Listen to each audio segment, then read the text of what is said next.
네, 양화진 선교사 열전 터너 선교사 말씀을 드리겠습니다. 터너, Arthur Turner, T-U-R-N-E-R은 영국 출신 성공의 신부로 1905년부터 1910년까지 대한성공의 2대 주교를 지냈으며 우리나라 이름은 단아덕이다. Arthur를 이제 아덕 이렇게 번역을 한 겁니다.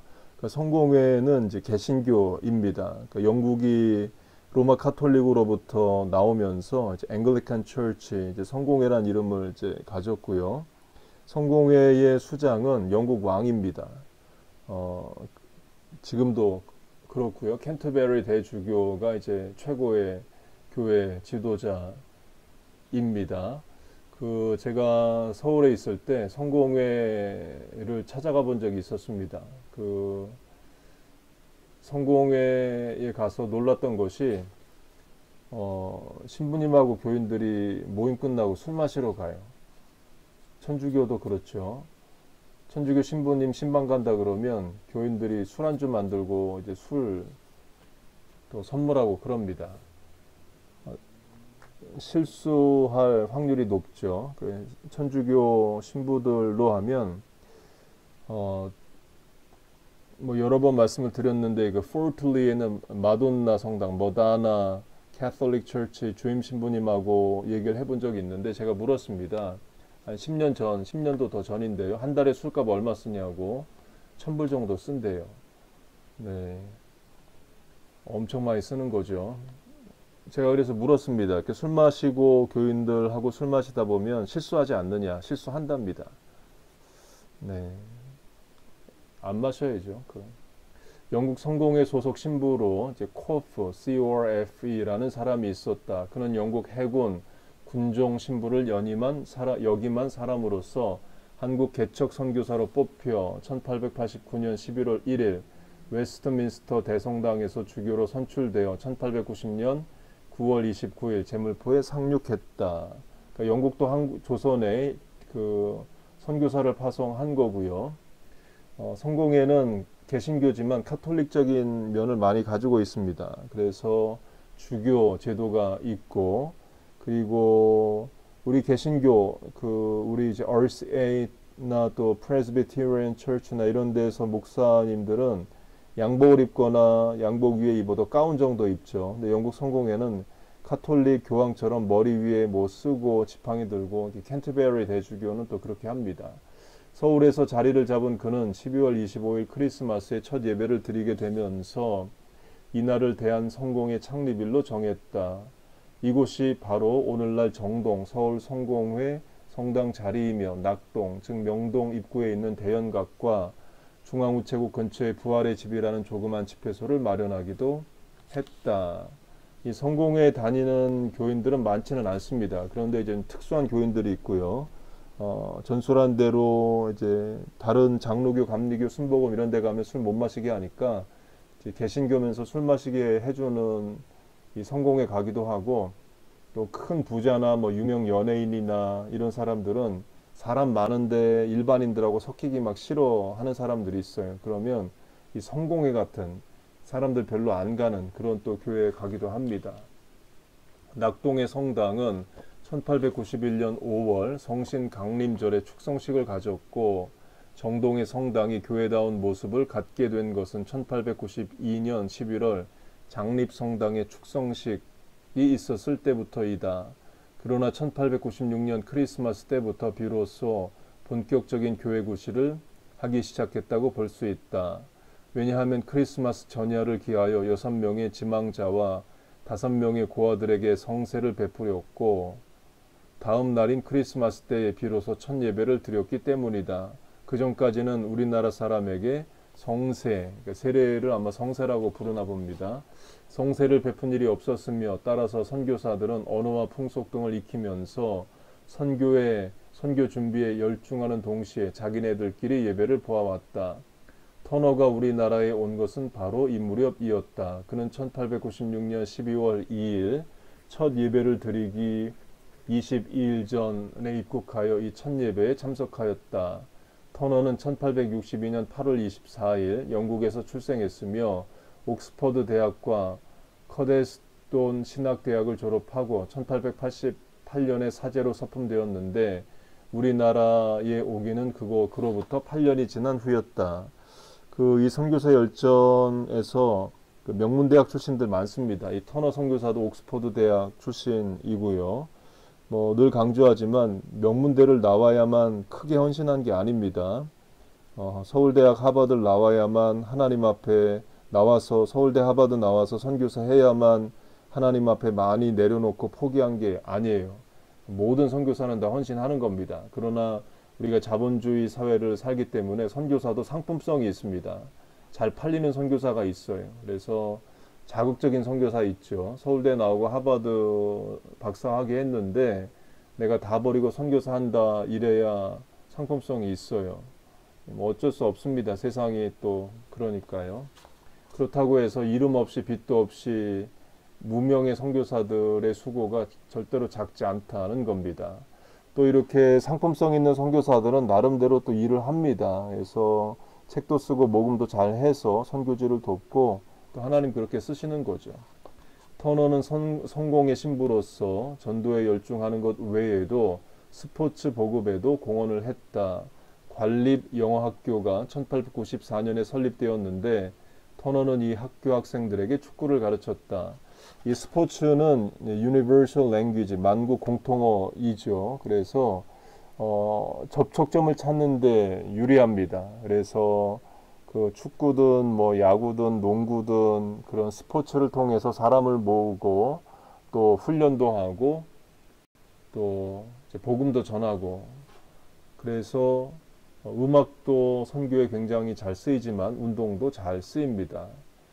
예를 들면 그 남미나 뭐 아프리카나 아시아나 이런 데 선교를 가서 너 깔뱅 아니야, 종교개혁자 깔뱅 아니야, 루터 아니야 이러면 아무도 몰라요. 그러나 너 마이클 조던 아니야, 농구의 마이클 조던 아니야, 뭐 이렇게 물어보면 안다 이렇게 나오죠. 그래서 우리 농구 같이 할래? 이렇게 해서 사람 모으고 또 기도도 하고 그렇게 할 수도 있습니다. 처음에는 학생들끼리만 공을 차게 하다가 차츰 학생들의 실력이 향상되었을 때 영국 공사관 팀과 시합을 하게 되었다. 터너는 유명한 축구 선수로서 이 두 팀이 시합을 할 때는 언제나 심판을 보았다. 그가 어찌나 기운이 세고 공을 잘 찼든지 한쪽 골대에서 공을 차면 저쪽 골대까지 공이 가 닿았다고 했다. 영어학교의 학생이면서 터너에게 축구를 배운 김종상 황성 기독교 청년회 초대체육관사의 말에 의하면 매주 수요일 토요일 오후에는 훈련원 대청 앞 오늘날의 동대문 운동장에서 영국 공사팀과 YMCA 팀이 정규 시합을 가졌다고 한다. 터너는 비단 기독교 선교뿐만 아니라 한국의 축구를 도입 발전시킨 한국 스포츠의 선구자이면서 공로자이기도 했다.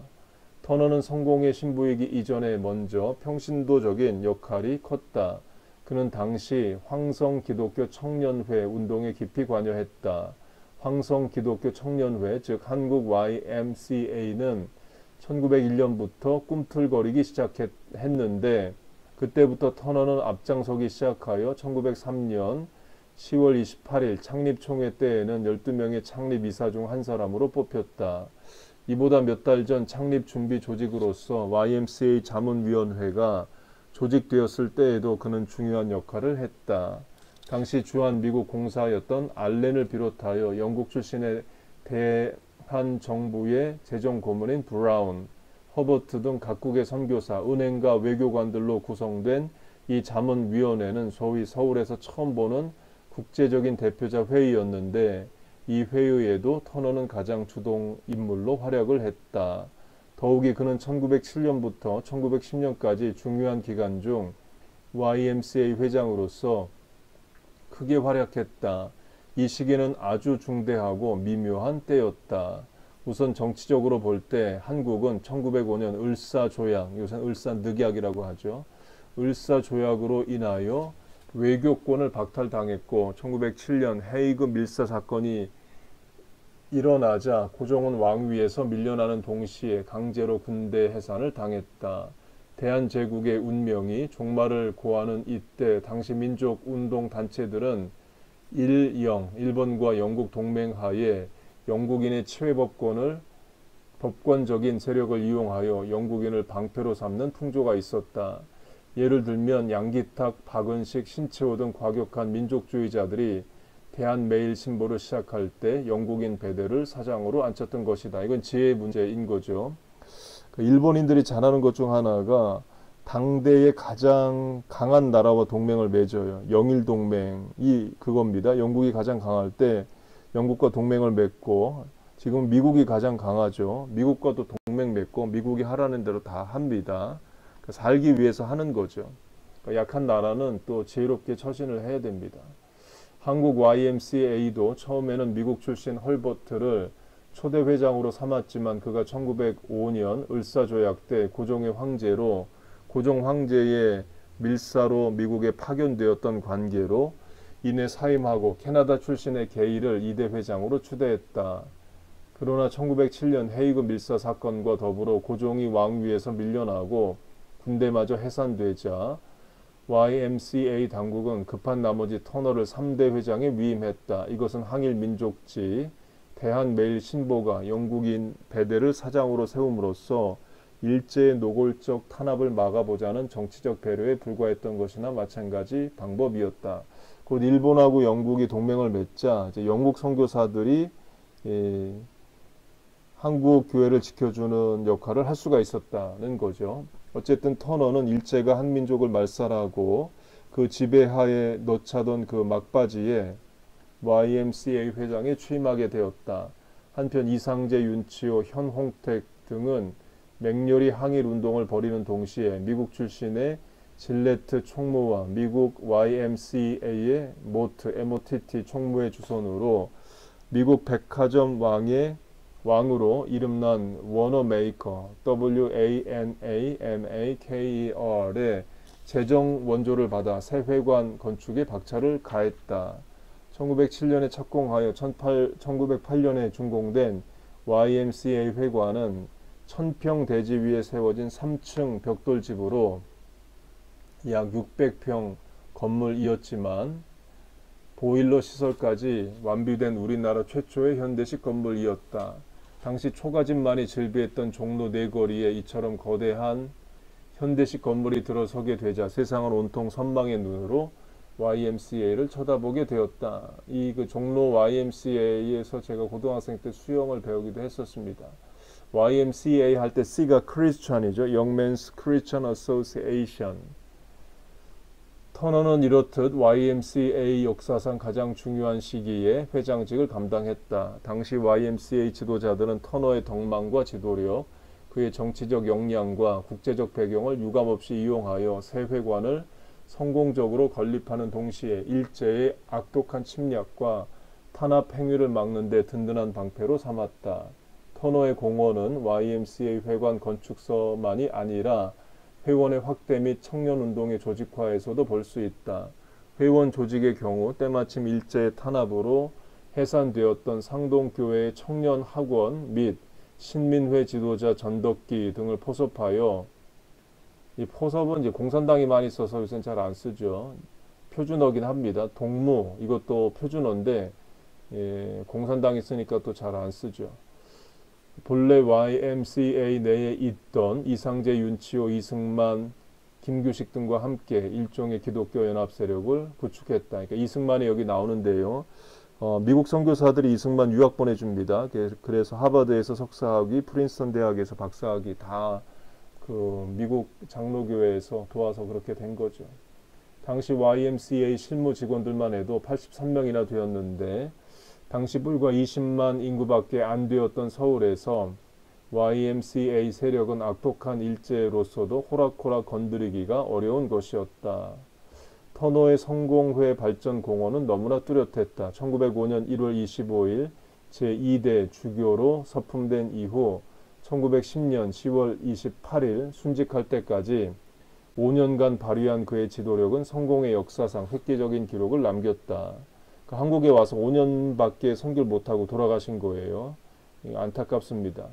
우선 터너는 1908년 6월을 기하여 종고성교 회월보라는 월간제를 발행했는데 9월호에 보면 교회 다니는 것이 무엇이 유익이 있는가, 천당 영복을 받는다는 것이 무엇을 뜻하는가, 성교회, 거룩한 교회의 성쇠는 나라의 흥망에 직접 관계되는 것이다. 그러니까 교회가 바로 서고 잘 돼야 나라도 성한다는 것이죠. 우리 예수 믿는 사람들 그렇게 생각하죠. 그래서 예수 믿는 사람들이 진정한 기독교인입니다.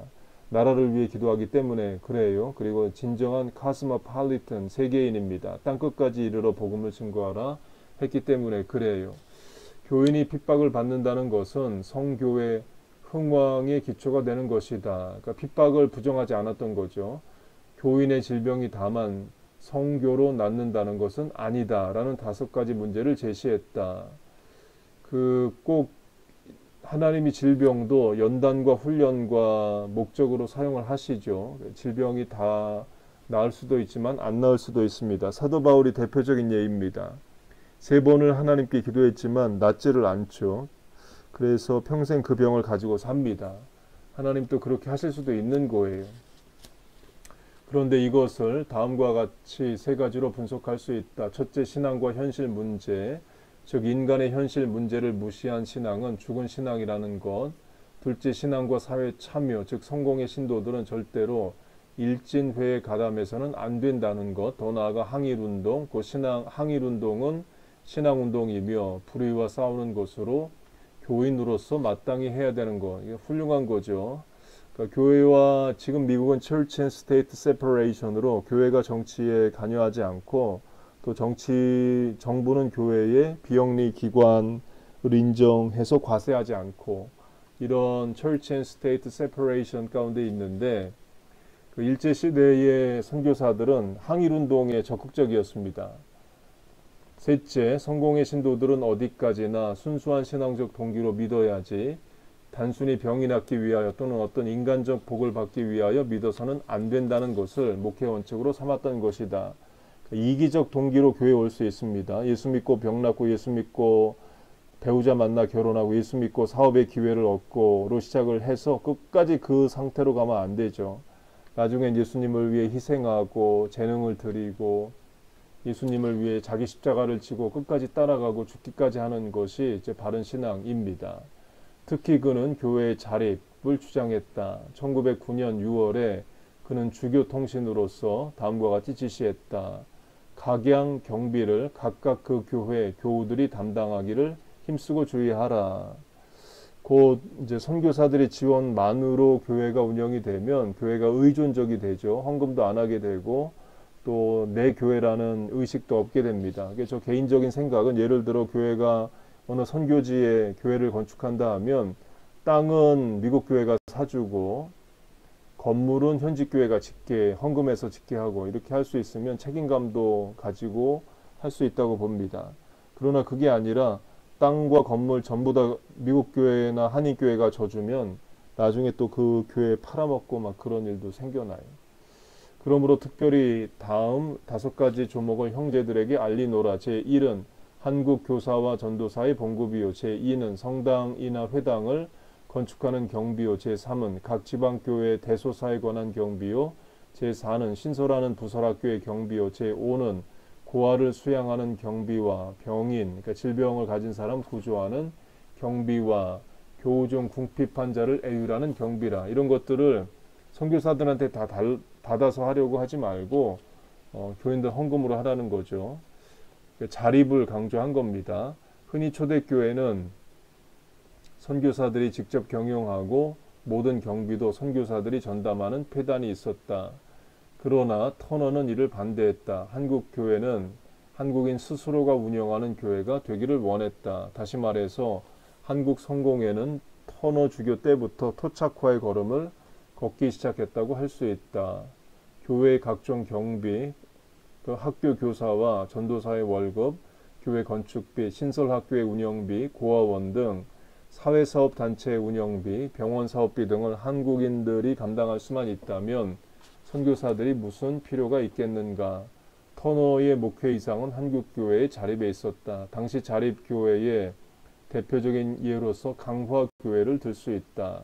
1908년 강화 온수리교회의 경우 사람들이 구름같이 모여들었고 진천교회는 제 힘으로 성당을 지었는데 전도를 시작한 지 불과 3년 만에 소관 동네가 20여 곳이 되었고 신자가 수천 명에 달했다는 기록이 있다. 그리하여 1909년 캔터베리 대주교로부터 터너에게 다음과 같은 치하의 공안이 오기에 이르렀다. 사랑하는 터너 주교에게 대저 10년 전에 전위하신 대주교께서 지혜를 미리 헤아리사 한국의 한 성공의 지회를 세우시고 또한 이제 내가 생각하건대 동양에서 한국과 같이 전도가 잘 되어가는 지방이 없으니 대주교의 예탁하심과 교사들의 전심전력으로 전도한 것이 잘한 줄로 아노라. 사실 아시아에서 자립자치자전 하는 교회는 한국 교회밖에 없습니다. 중국 공산당 지배하에 있죠. 일본 300만 잡신 섬기고 교인들 1%도 안 됩니다. 동남아시아 불교 때문에 교회가 어렵고 인도 힌두교 국가들이죠. 아시아 국가들에서 교회가 자립자치자전하고 선교사 파송하는 교회는 한국 교회뿐이에요. 터너는 도초에 신명, 진명의 이름으로 학교를 세웠다. 특히 그는 남녀가 한 가정에서 좋아 있는 생활을 하려면 남녀가 동등해야만 한다. 그 본분이 다르기 때문에 그 분량대로 법도에 따라 서로 상의할 수 있는 관계가 유지되어야 한다고 밝힘으로써 남녀의 동등과 함께 그 차이를 주장했다. 그러니까 same right, different responsibility인 거예요. 권리는 같지만 책임은 다릅니다. 한국으로 하면 여자들은 군대 안 보내죠. 그럼 남녀 평등이면 여자도 군대 가야 돼. 그 차원이 아니라 권리가 같다는 겁니다. right, 권리가 같고 책임, responsibility가 이제 다른 겁니다. 여자도 남자와 같이 세계적인 공통학습인 독서, 습자, 산수, 지리, 역사를 배우는 한편 여성 특유의 기능인 의복, 음식, 침선 등을 배워야 할 것이라고 여성교육을 적극 추진했다. 근데 음식은 뭐 남자 주방장도 많죠. 안타깝게도 터너는 10월 28일 과로로 순직하였다. 하나님 불러 가셨는데 이제 순직이란 게 과로라는 게 참 안타깝습니다. 때로는 자기 몸도 잘 돌봐서 일찍 과로사하지 말아야죠. 안식으로 하면 하나님이 안식을 명하셨으니까 또 과감히 안식도 해야 되고요. 비유로 하면 왕이 신하에게 말 한 마리를 줬습니다. 그런데 신하가 그 말을 관리를 잘 못해서 말이 죽어버렸어요. 그럼 큰 불충이죠. 왕이 준 말을 죽였으니까 그 말을 건강으로 비유를 하면 하나님이 우리에게 이제 몸과 건강을 주셨습니다. 우리가 잘 관리해야죠. 우리가 이제 악한 습관, 나쁜 음식, 뭐 술, 담배 이런 거 해가지고 몸에 병이 드는 것은 그것도 불충입니다. 강화 온수리 교회 뜰 안에 율생, 삼덕, 구령 중생, 십재복로, 천추유명이라는 공덕비가 세워져 있는데 여기서 삼덕이란 믿음, 소망, 사랑의 뜻이며 단아덕이란 그의 한국 이름도 그 아름다운 덕행으로 지어졌다. 그의 유해는 양화진 외인 묘지에 묻혔다.